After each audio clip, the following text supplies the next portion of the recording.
Recycling scrap compressors, such as those from refrigerators and air conditioners, is a highly lucrative and environmentally responsible practice.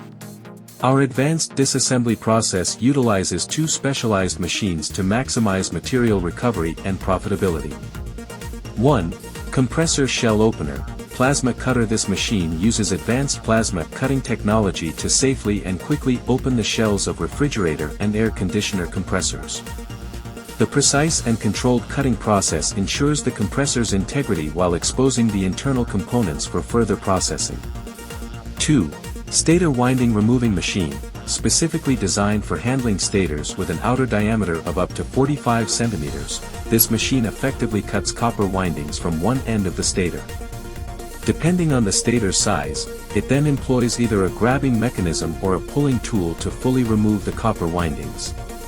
Disassembling compressors to extract valuable materials like copper and iron significantly increases the return on investment compared to selling unsorted scrap compressors. By separating these metals, recyclers can tap into higher market values for clean, sorted materials, thereby enhancing their revenue streams. Our compressor disassembly machine is ideal for recycling facilities, scrap yards, and industrial operations looking to optimize their material recovery processes. By investing in this technology, businesses can improve their operational efficiency, enhance material purity, and significantly boost their profitability. For those interested in maximizing their recycling efficiency and profitability, our compressor disassembly solutions offer the perfect combination of safety, speed, and precision. Contact us today to learn more about how our innovative machines can transform your recycling operations.